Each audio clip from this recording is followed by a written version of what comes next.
Hello my dear students good morning समस्त को शिक्षा गुरु ओडिशा चैनल को सुस्वागत आशा करुँची आपण मैंने समस्ते बहुत भलरे थे। तो काली मुझे आपण मानक नहीं आसती गोटे सुंदर वीडियो +2 पिलांकर बहुत उपयोगी वीडियो ह्यूमन न्यूट्रिशन जो मैंने भी होम साइंस इलेक्टिव नहीं कि पढ़ी तो से बहुत सुंदर विषयटीए एंड यहाँ समस्ते भी जानवा दरकार ह्यूमन न्यूट्रिशन बा पृष्टि कौन पिले मु कहली पार्ट 1 रे आपण मानक बेसिक ऊपर किछटा आलोचना करि नै थिली। आज आम जाना पृष्टि कौन बा न्यूट्रिशन कौन। तो ये बहुत सुंदर भाव में आपको देनी खाद्य विभिन्न प्रकार 100 रु अधिक संख्यक रासायनिक यौगिक पदार्थ रही पिले आमर खाद्य विभिन्न प्रकार रासायनिक यौगिक पदार्थ रही अछि। खाद्य थिबा रासायनिक पदार्थ को आम कौन कहवा पिले ना पृष्टि बोली कहवा। तो पिले आम कौन कहवा ना जो खाद्य जो रासायनिक पदार्थ रहिला से रासायनिक पदार्थ को आम पिले कौन कहि परिबा ना पृष्टि बोली कहि परिबा। तापरे एहाकु कहवा एहाकु जदि सठिक परिमाण रे आहरण करा जाए तेबे यह शरीर रे समस्त कार्य को सुचारू रूपे संपादन करे। तो पिले एटा बहुत सुंदर पॉइंट ये आपण माने मध्य लिखि परिबे। एहाकु जदि सठिक परिमाण रे आहरण करा जाए तेबे यह शरीर समस्त कार्य को सुचारू रूपे संपादन करिथाए। पिले जदि आपण मानको न्यूट्रिशन पचारिबो व्हाट इज न्यूट्रिशन बा पृष्टि कौन तो ये समस्ते उत्तर लिखिबो कि खाद्य रे विभिन्न प्रकार 100 रु अधिक संख्यक रासायनिक यौगिक पदार्थ रही। आमर खाद्य रे विभिन्न परिमाण रे मध्य यौगिक पदार्थ रही 100 रु अधिक हेले मध्य कमिबो नाही किंतु 100 रु अधिक संख्यक रासायनिक यौगिक पदार्थ रही अछि। से खाद्य रे जो रासायनिक पदार्थ रहिला पिले आमे ताहाको कहबा कोन पिले ना न्यूट्रिशन बोली कहबा पृष्टि बोली कहबा। जो माने भी सीबीएसई पैटर्न इंग्लिश रे पढुछ से मानकर ह्यूमन न्यूट्रिशन आ जो माने ओडिया रे में नै कि माने लेखा लेखि एग्जाम रे करूछ से मानकर पृष्टि जो क्वेश्चन आसीबो कि पृष्टि कौन बा व्हाट इज न्यूट्रिशन। तेणु यहाँ पर मध्य गोटे पॉइंट लिखिबो एहाकु जदि आमे सठिक परिमाण रे आहरण करिबा ताहले आमर शरीर समस्त कार्य को सुचारू रूपे संपादन करिबा। शरीर समस्त कार्य अर्थात आमे जहाँ भी कार्य करूचे आमे जहाँ कार्य करूचे आमको तो शक्ति दब आमको जब आम जेहेतु खाद्य खाइबा तो आमको शक्तिटा मिल जब आम खाद्य न खाइबा आमको तो शक्ति मिलनी ना। किंतु जो शरीर समस्त सुचारू रूपे कार्य सेटा कौन ना जो आम खाद्य खाऊचे ताहा खाद्य नली बाटे ठीक भाव में जाई भल भाव में हजम कर।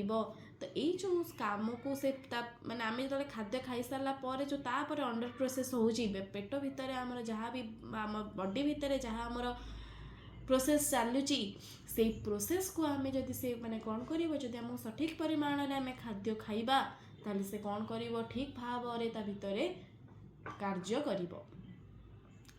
तेणु साधारणतः 6 प्रकार होची पौष्टिक तत्व रासायनिक यौगिक वस्तु पृष्टि खाद्य रे रही पिले आम जानिचे जेतेबेले खाद्य केते प्रकार आम कहूनी कि खाद्य पिले केते प्रकार आम छोट बेलू पिला बेलू आम पढ़ी पढ़ी आसीचे कि श्वेतसार जातीय खाद्य स्नेहसार जातीय खाद्य पुष्टिसार जातीय खाद्य जीवसार जातीय खाद्य धातुसार जातीय खाद्य एवं जल आम यहाँ छोट बेलू आम पढ़ी पढ़ी आसुचे। चतुर्थ क्लास आम जो मैंने शिशु मंदिर में पढ़ुचंती से साइंस बुक रे लिखा जाइछि कि आम खाद्य होची श्वेतसार स्नेहसार पुष्टिसार जीवसार धातुसार एवं जल 6 प्रकार केते प्रकार 6 प्रकार पिले। तेणु आम जो जानूचे कि श्वेतसार जमती है भात हो गला रुटी हो गला स्नेहसार सेमती जमती तेल जातीय खाद्य जमी जानिच तेल जातीय खाद्य हो गला चर्बी जातीय खाद्य हो गला पुष्टिसार आम डाली सब प्रकार डाली खाऊचे। यही भाव में आम जमती सबू प्रकार खाद्य को सुचारू रूपे खाद्य खाई परिबा खाइले से कौन करिवो जेतेबेले आमको सठिक परिमाण रे आम शरीर रे समस्त कार्य हेबो ताहाको आम कहूचे पिले न्यूट्रिशन बा पृष्टि। श्वेतसार खाद्य शक्तिर मुख्य आधार पिले आमको श्वेतसार जातीय खाद्य सठिक परिमाण दरकार नहले हेबो नाही।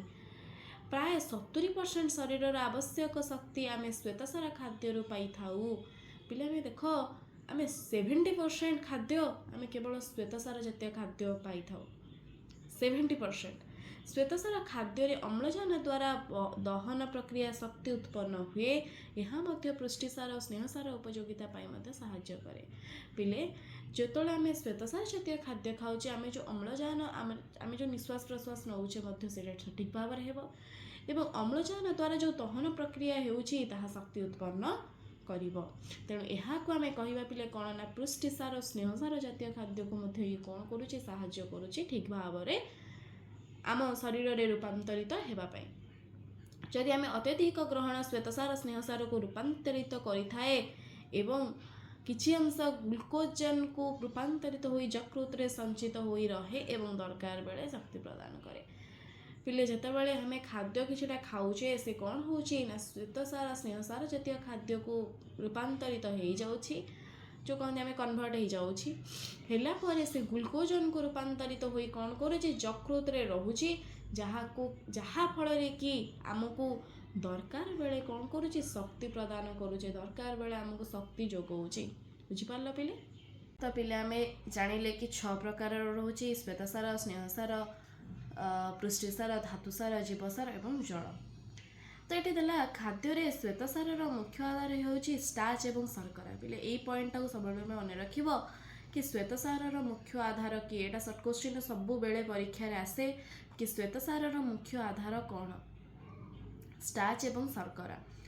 शस्य जातीय खाद्य चाउल गहम मूल जातीय कंदमूल हैला आलू हैला सारू ए सब जिनस आमको श्वेतसार रे मिल जिवो।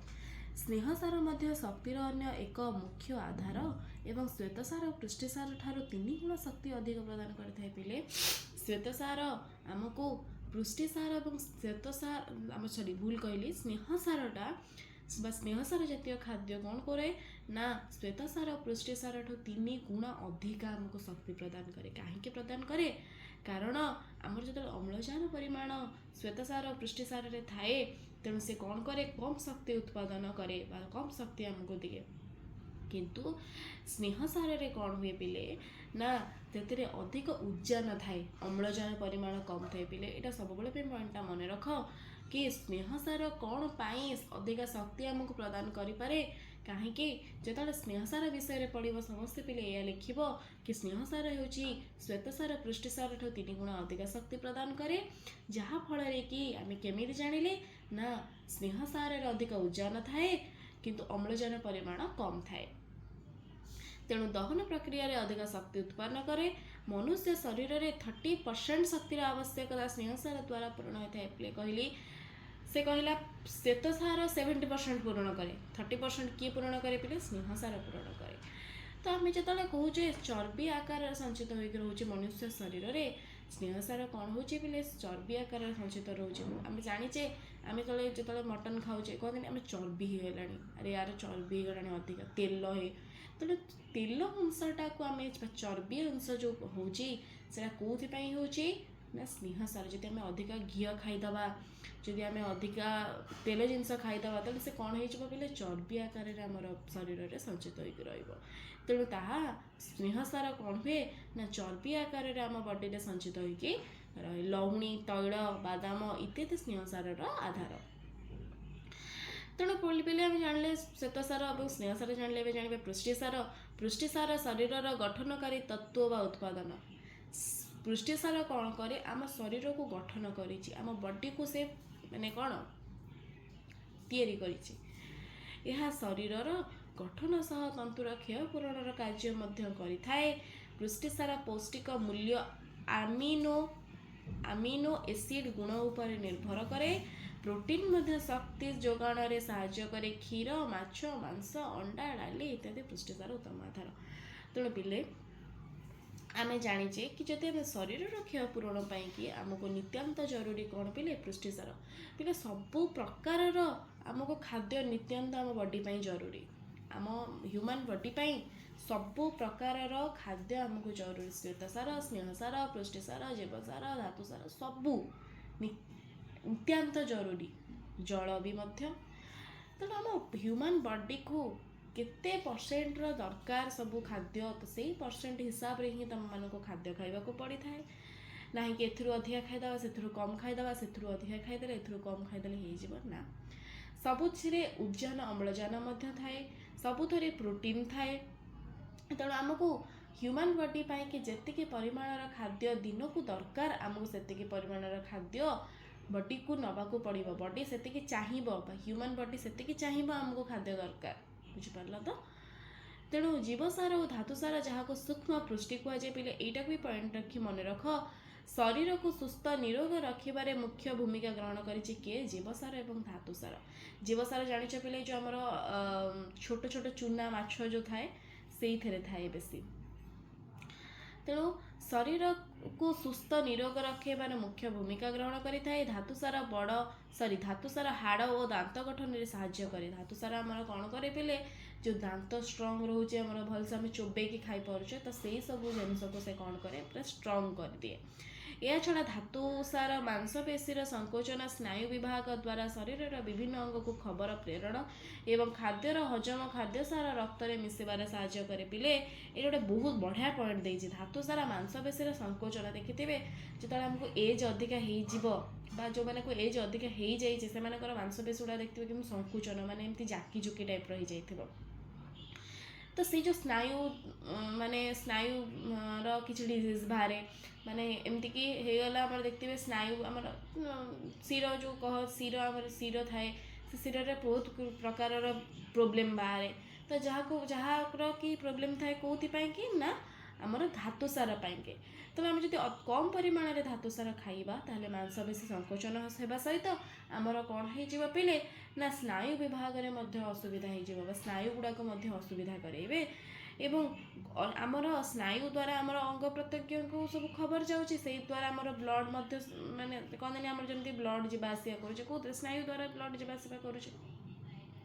ତେଣୁ ଯଦି ଆମେ ସେଇ ଖାଦ୍ୟକୁ ଠିକ୍ ଭାବରେ ନ ଖାଇବା ଧାତୁସାରକୁ, ତାହେଲେ ଆମକୁ ସଙ୍କୋଚନ ହେବ ଆମ ବଡ଼ିରେ, ମାଂସପେଶୀରେ, ତା ସହିତ ସ୍ନାୟୁରେ ପ୍ରୋବ୍ଲେମ୍ ହେବ, ତା ସହିତ ସେ ଖବର ପ୍ରେରଣ କରିପାରିବ ନାହିଁ ଏବଂ ଖାଦ୍ୟ ହଜମ ଖାଦ୍ୟରେ ରକ୍ତରେ ମିଶିବାରେ ସାହାଯ୍ୟ କରୁଛି। ଆମର କ'ଣ ହେଉଛି?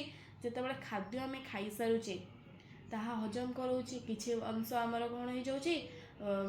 ଖରାପ ଅଂଶ ବାହାରି ଯାଉଛି ଏବଂ ଭଲ ଅଂଶ କ'ଣ ହେଉଛି ନା ଆମ ବଡ଼ିରେ ବ୍ଲଡ଼ ସହିତ ମିଶି ଯାଉଛି। ବ୍ଲଡ଼ ଏବଂ ପ୍ଲାଜମା ସହିତ କ'ଣ ହେଉଛି? ଆମର ଖାଦ୍ୟ ତକ ମିଶି ଯାଉଛି। ଯେତେବେଳେ ଆମେ ଖାଦ୍ୟ ଗ୍ରହଣ କରୁଛେ, ବିଭିନ୍ନ ପ୍ରକାରର ଶ୍ୱେତସାର, ପୃଷ୍ଟିସାର, ସ୍ନେହସାର, ଧାତୁସାର, ଜୀବସାର ସବୁ ପ୍ରକାରର ଖାଦ୍ୟ ଆମେ ଗ୍ରହଣ କରୁଛେ। ସେ ଖାଦ୍ୟ କ'ଣ ହେଉଛି? କିଛିଟା ଯେଉଁ ଅଂଶ ଆମ ମାନେ କ'ଣ କରାଉଛି? ଫାଷ୍ଟ ହଜମ କରାଉଛି। ହଜମ କରାଇ ସାରିଲା ପରେ କିଛି ଅଂଶ କ'ଣ କରୁଛି? ଭଲ ଅଂଶ ତକ ଆମ ବ୍ଲଡ଼କୁ ପଠାଉଛି, ଆଉ ଖରାପ ଅଂଶ ତକ ଆମର ବାହାରି ଯାଉଛି। ତେଣୁ ଆମେ ଏଠୁ ଜାଣିଲେ କ'ଣ ନା କେତେକ ଜୀବସାର କ୍ୟାଲସିୟମ୍, ଫସ୍ଫରସ୍, ଲୌହ, ମାଗ୍ନେସିୟମ୍ ଶରୀର ପାଇଁ ଅଧିକ ମାତ୍ରାରେ ଆବଶ୍ୟକ।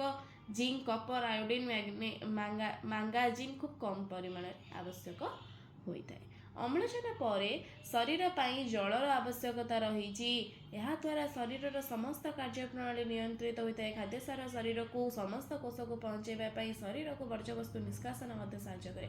ପିଲେ ଆମକୁ ୱାଟର ତ ବଡି ପାଇଁ ଆମର ନିତାନ୍ତ ଜରୁରୀ। ସମସ୍ତେ ଜାଣିଛ କି ଆମର ୱାଟରଟା କେତେ ଆମକୁ ଇମ୍ପୋର୍ଟାଣ୍ଟ ଆମ ହ୍ୟୁମାନ୍ ବଡି ପାଇଁ।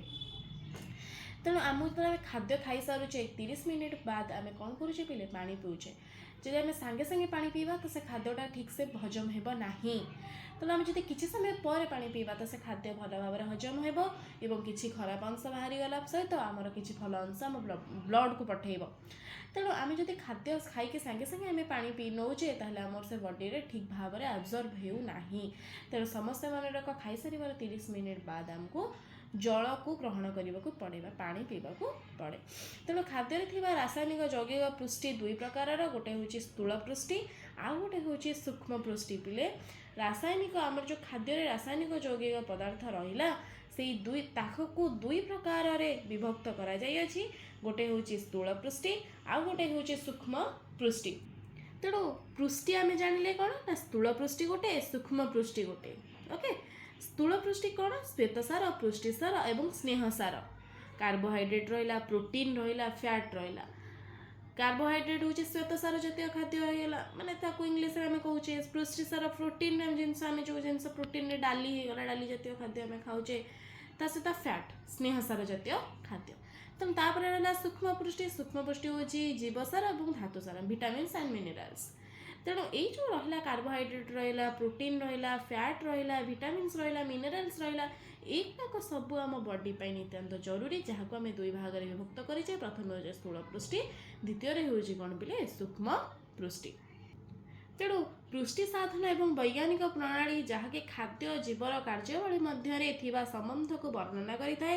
ପୃଷ୍ଟି ସାଧନ ଏକ ବୈଜ୍ଞାନିକ ପ୍ରଣାଳୀ ଯାହା ଉପାୟରେ ଜୀବ ବିଭିନ୍ନ ପ୍ରକାରର ଖାଦ୍ୟ ଖାଇ ହଜମ କରି ଖାଦ୍ୟସାର ଶୋଷିତ ହୋଇ ଶରୀରର ବିଭିନ୍ନ ଅଂଶକୁ ଯାଇ କୋଷ ଦ୍ୱାରା ବ୍ୟବହୃତ ହୋଇ ଅନାବଶ୍ୟକ ପଦାର୍ଥକୁ ନିଷ୍କାସିତ କରେ, ତାହାକୁ ପୃଷ୍ଟି ସାଧନ ବା ପୋଷଣ କୁହାଯାଏ। ମୁଁ ଯେମିତି ଆପଣମାନଙ୍କୁ ଜଣେଇଲି କି ଯେତେବେଳେ ଆମେ ଖାଦ୍ୟ ଖାଇସାରୁଛେ ସେ କ'ଣ ହେଉଛି ପିଲେ, ଠିକ୍ ଭାବରେ ଆମର ହଜମ ଶକ୍ତି ବା ହଜମ କରେଇ ଆମର କିଛି ଅଂଶ ଖାଦ୍ୟ ବ୍ଲଡ଼କୁ ପଠାଉଛି ଏବଂ ଖରାପ ଖାଦ୍ୟ ଯେଉଁ ରହିଗଲା ଆଉ ଯାହା ଖରାପ ରହିଗଲା ସେସବୁ ଆମର ନିଷ୍କାସିତ ହେଇଯାଉଛି।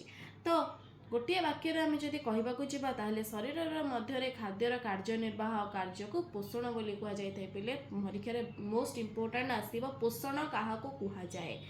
ତେଣୁ ସମସ୍ତେ ଆରାମରେ ଲେଖିପାରିବ। ପୃଷ୍ଟି ସାଧନରେ ଆମର କ'ଣ ହେଉଛି, ବୈଜ୍ଞାନିକ ପ୍ରଣାଳୀରେ ଆମେ ଯେଉଁ ଖାଦ୍ୟ ଖାଇକି ହଜମ କରୁଛେ, ଯେଉଁ ହଜମ ହେଉଛି ସେ ହଜମରେ ଖାଦ୍ୟସାର ଶୋଷିତ ହୋଇ ଶରୀରର ବିଭିନ୍ନ ଅଂଶକୁ କୋଷ ଦ୍ୱାରା ଯାଇ ଏବଂ ଖରାପ ଅଂଶକୁ ବା ଅନାବଶ୍ୟକ ଅଂଶକୁ କ'ଣ କରୁଛି, ନିଷ୍କାସିତ କରୁଛି, ତାହାକୁ ଆମେ କହିବା ପିଲେ ପୋଷଣ ବୋଲି।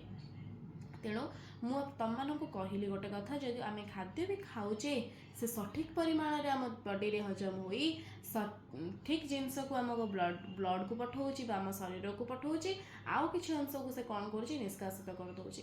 ତ ଆମେ ଜାଣିଲେ କି କ'ଣ ମାନବୀୟ ପୃଷ୍ଟି କ'ଣ, ବା ମାନବୀୟ ତ ହ୍ୟୁମାନ୍ ନ୍ୟୁଟ୍ରିସନ୍ ଜାଣିନେ କିନ୍ତୁ ଆମେ ପୃଷ୍ଟି ଜାଣିଲେ ବା ନ୍ୟୁଟ୍ରିସନ୍ ଖାଲି ଜାଣିଲେ, ତ ପିଲେ ଆମେ ଆଗକୁ ମଧ୍ୟ ଜାଣିବା ହ୍ୟୁମାନ୍ ନ୍ୟୁଟ୍ରିସନ୍ କ'ଣ। ଏବେ ଯେହେତୁ ଜାଣିଲେ ଆମେ ନ୍ୟୁଟ୍ରିସନ୍ କ'ଣ ଖାଲି, ତେଣୁ ସମସ୍ତେ ଭଲ ଭାବରେ ଏହାକୁ ପଢ଼ିବ, ନୋଟ୍ସ ବନେଇବ। ଯେଉଁଠି ଯାହାର ଡାଉଟ୍ ରହିଲା ମୋତେ ଆପଣମାନେ କମେଣ୍ଟ ସେକ୍ସନରେ ପଚାରି ପାରିବେ। ଯଦି ମୋର କେଉଁଠି କିଛି ଭୁଲ ରହିଲା ତାହା ମଧ୍ୟ ମୋତେ ଜଣାଇ ପାରିବେ। ତ ଆଜି ପାଇଁକି ମୁଁ ଏଇଠି ଭିଡ଼ିଓଟିକୁ ଏଣ୍ଡ କରୁଛି। ଯଦି ଆପଣମାନଙ୍କୁ ଭିଡ଼ିଓ ମୋର ଭଲ ଲାଗିବ, ଇନଫର୍ମେଟିଭ୍ ଲାଗିବ, ତାହେଲେ ଡେଫିନେଟଲି ମୋ ଚ୍ୟାନେଲକୁ ସବସ୍କ୍ରାଇବ୍ କରିବା ସହିତ ବେଲ୍ ଆଇକନ୍ ବଟନ୍ଟିକୁ ମଧ୍ୟ ପ୍ରେସ୍ କରିବେ। ତା ସହିତ ଭିଡ଼ିଓକୁ ବହୁତ ମାତ୍ରାରେ ସେୟାର କରିବେ, ଲାଇକ୍ କରିବେ ଆଉ ମୋତେ କମେଣ୍ଟ ସେକ୍ସନରେ ଜଣାଇବେ ଯେଉଁଠି ମୋର ଭୁଲ ରହିଲା କି ଆପଣଙ୍କର ଯେଉଁଠି କିଛି ଡାଉଟ୍ ରହିଲା ମୋତେ ଆପଣମାନେ ଜଣାଇ ପାରିବେ। ଆଉ ଗୋଟେ ନେକ୍ସଟ ଭିଡ଼ିଓରେ ଆମେ ପଢ଼ିବା ଖାଦ୍ୟ ଅପପୃଷ୍ଟି। ତେଣୁ ଆଜି ପାଇଁ ଭିଡ଼ିଓଟି ଏଇଠି ଏଣ୍ଡ କରୁଛି। ରହୁଛି। ଜୟ ଶ୍ରୀ ଜଗନ୍ନାଥ।